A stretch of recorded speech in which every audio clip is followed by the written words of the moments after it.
ইসলাম বলছে হচ্ছে যখন আপনি কোনো ভালো কাজে নিয়ত করবেন, নিয়ত করার সাথে সাথেই আপনার সৃষ্টিকর্তা আল্লাহ তাআলা আপনাকে রিওয়ার্ডস দেওয়া শুরু করবে।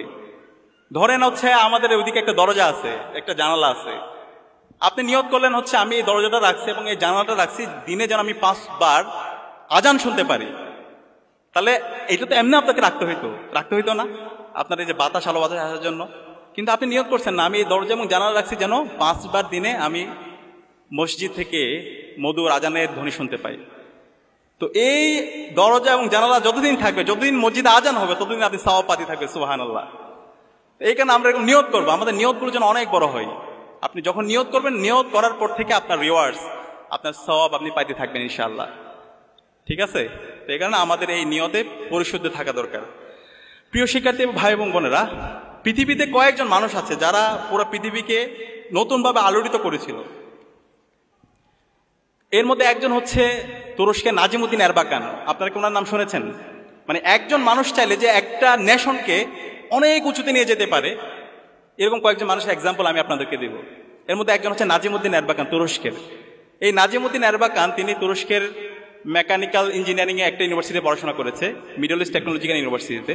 এবং ওখানে পড়াশোনা করার পরে তিনি তার সায়েন্স টেকনোলজিতে তিনি এত বেশি এক্সপার্ট হয়েছিল, পরবর্তীতে তিনি এমন এমন কিছু আবিষ্কার নিয়ে এসেছিল, এমন কিছু ইঞ্জিনের আবিষ্কার করেছিল 1950-55 সালের দিকে, যার মাধ্যমে পুরো পৃথিবী আলোড়িত হয়েছিল। পুরো পৃথিবী তুরস্কের এই ইনোভেশন দেখে তারা অবাক হয়ে গিয়েছিল। এবং তুরস্কের রাষ্ট্রে এই নাজিমুদ্দিন এরবাকানের উপর ভিত্তি করে পরবর্তীতে আজকের যে তুরস্ক, আজকের যে এরদোয়ানকে দেখতে পান, আজকে যে তুরস্কের যে সায়েন্স টেকনোলজিতে ডেভেলপ করা, আজকে যে তুরস্কের ইকোনমিতে ডেভেলপ করা এবং তুরস্কে মুসলিম বিশ্বগুলোতে নেতৃত্ব দেওয়া, এই সব কিছু নাজিমুদ্দিন এরবাকানের হাত ধরে তৈরি হয়েছে। তো এই কারণে আমাদের এই বাংলাদেশটাকে যদি আমরা উচ্চ আসনে নিয়ে যেতে চাই, তাহলে আমাদের এরকম নাজিমুদ্দিন এরবাকানদের মতো আমাদের এরকম বিজ্ঞানীদের দরকার। বিংশ শতাব্দীতে একজন মানুষ পুরো দুনিয়া আলোচিত করেছিল, এর মধ্যে ওনার নাম হচ্ছে একজন ইমাম হাসানুল বান্না। ইমাম হাসানুল বান্না মাত্র 22 বছর বয়সে ইখওয়ানুল মুসলিমিন নামে একটা প্ল্যাটফর্ম করেছিল। এবং এই প্ল্যাটফর্মের মাধ্যমে পুরো পৃথিবী, পুরো মুসলিম বিশ্ব, মিডল ইস্ট, আফ্রিকা অনেক বেশি আলোড়িত হয়েছিল। তো সে কারণে এই ইমাম হাসানুল বান্না, সাইয়েদ কুতুব, নাজিমুদ্দিন এরবাকান, বদিউজ্জামান সাইয়েদ নুরসি, এই ধরনের সাহিত্যিক, বুদ্ধিজীবী, বিজ্ঞানী, আমরা যারা এখানে কৃতি শিক্ষার্থী আছি, আমাদের মধ্য থেকে হইতে হবে। আমরা যদি এরকম হইতে পারি, তাহলে আমাদের যে আকাঙ্ক্ষা, আমাদের যে স্বপ্নের বাংলাদেশ, সেই স্বপ্নের বাংলাদেশ বিনির্মাণ করা সম্ভব। আমি আপনাদেরকে কয়েকটা অনুরোধ করবো, আমরা যারা কৃতি শিক্ষার্থীরা আছি, আমরা যদি সফল হতে চাই, আমাদের কয়েকটি বিষয় সবসময় মাথায় রাখতে হবে। আমাদের মন থেকে বিশ্বাস করতে হবে যে আমরা পারবো, বি পজিটিভ। মন থেকে বিশ্বাস করতে হবে যে আমি পারবো। এখানে আপনারা যারা আছেন, আজকে যারা এসএসসি দাখিল পরীক্ষায় আপনারা ভালো রেজাল্ট করেছেন, A+ পেয়েছেন, সামনে আপনাদের অনেক লম্বা জার্নি, সামনে আপনাদের ইন্টারমিডিয়েট পরীক্ষা, এরপর হচ্ছে বিশ্ববিদ্যালয় ভর্তি যুদ্ধ, তারপর চাকরি।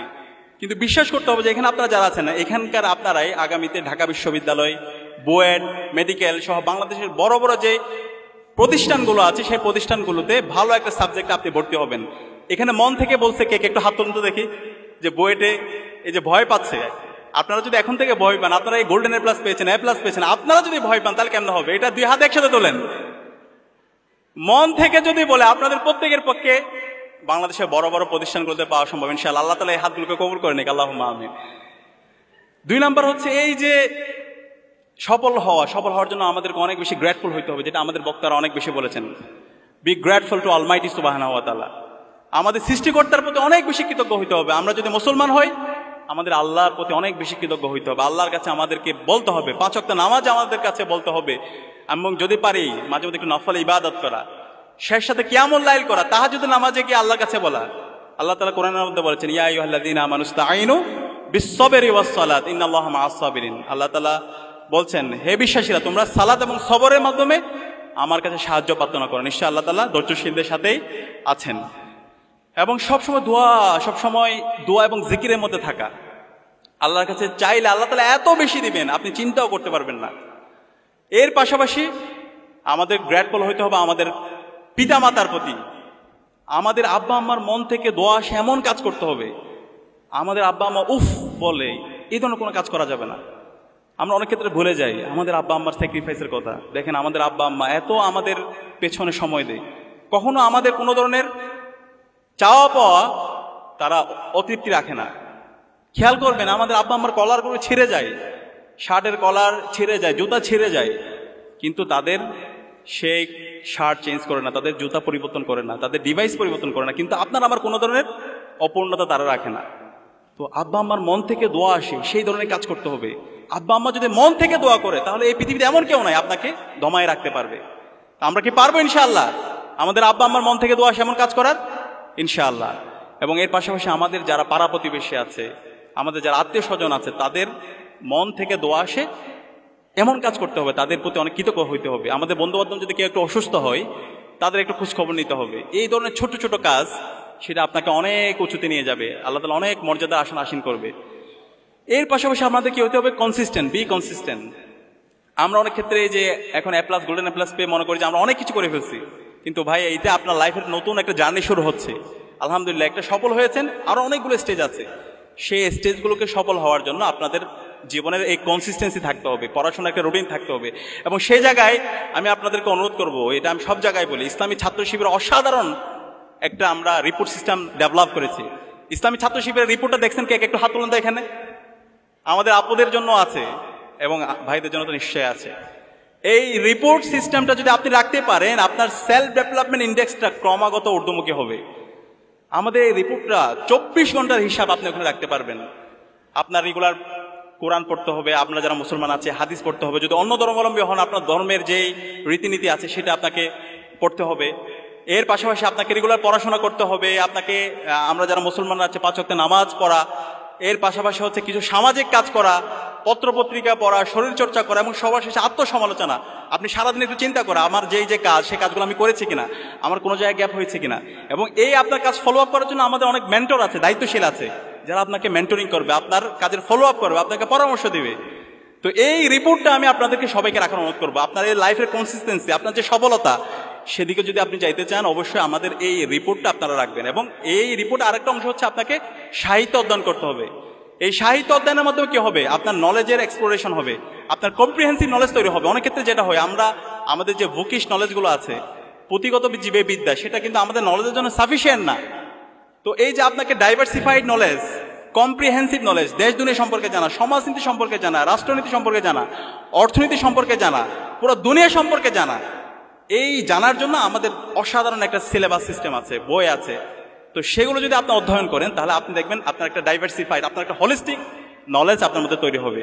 তো আমি আপনাদেরকে আপনার কনসিস্টেন্সি, আপনার সফলতার জন্য আমাদের যে অসাধারণ রিপোর্ট, এবং এই রিপোর্টটা আপনাদেরকে সংগ্রহ করার অনুরোধ করবো। এবং আমাদের মেন্টর যারা আছে, দায়িত্বশীল যারা আছে, তাদের সাথে আপনাদেরকে কানেক্ট হওয়ার চেষ্টা অনুরোধ করব। চতুর্থত যে বিষয়টা বলবো, বি হাম্বল।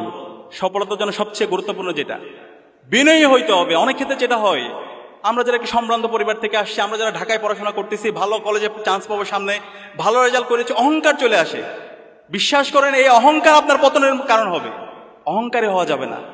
আপনি যত উপরে যাবেন, তত আপনি বিনয়ী হবেন। এই বিনয়টা আপনাকে অনেক উঁচুতে নিয়ে যাবে। আমরা পৃথিবীতে যত সফল মানুষদেরকে দেখতে পাই, যত এক্সপার্ট লোকদেরকে পাই, তারা অনেক বেশি বিনয়ী। সে কারণে বিনয়ী হইতে হবে, কোনোভাবে অহংকার, উদ্যমী আচরণ করা যাবে না। সর্বশেষ যে বিষয়টা বলবো, B optimistic, never be pessimistic. অনেক বেশি আশাবাদী হইতে হবে, হতাশাবাদী হলে চলবে না। স্বপ্ন দেখতে হবে, স্বপ্ন দেখতে হবে ইমাম গাজ্জালির মতো একজন সুফি হওয়ার জন্য, একজন ইতিহাসবিদ হওয়ার জন্য। স্বপ্ন দেখতে হবে ইবনে সিনার মতো একজন ডাক্তার হওয়ার জন্য। স্বপ্ন দেখতে হবে সৈয়দ আবুল আলা মওদুদির মতো একজন তাত্ত্বিক হওয়ার জন্য। স্বপ্ন দেখতে হবে শহীদ আব্দুল মালেকের মতো একজন ছাত্রনেতা হওয়ার জন্য। এই ধরনের যদি আমরা স্বপ্ন দেখতে পারি, তাহলে দেখবেন যে আল্লাহ তাআলা আপনাদেরকে অনেক উঁচুতে নিয়ে যাবে ইনশাআল্লাহ। তো আপনাদের সবার জন্য অনেক অনেক দোয়া করছি। আপনারা যে নতুন জার্নি শুরু করছেন, সেই জার্নিতে আল্লাহ তাআলা আপনাদের যোগ্যতা, আপনাদের প্রজ্ঞা আরো বাড়িয়ে দিক, আপনাদেরকে নিরাপত্তার চাদর আবৃত করে রাখুক। এবং আমরা যারা আছি, আমরা সবাই মিলে যেন আগামীর বাংলাদেশ বিনির্মাণ করতে পারি। জুলাইয়ের যে শহীদদের আকাঙ্ক্ষা, সে আকাঙ্ক্ষার আলোকে বৈষম্যহীন ইনসাফভিত্তিক বাংলাদেশ বিনির্মাণ করতে পারি। এবং আমরা সকলে যেন আমাদের আব্বা আম্মার চক্ষু শীতলকারী সন্তান হতে পারি। আল্লাহ পাক সুবহানাহু ওয়া তাআলা আমাদেরকে সেই তৌফিক দান করুন। আসসালামু আলাইকুম ওয়া রাহমাতুল্লাহি ওয়া বারাকাতুহু।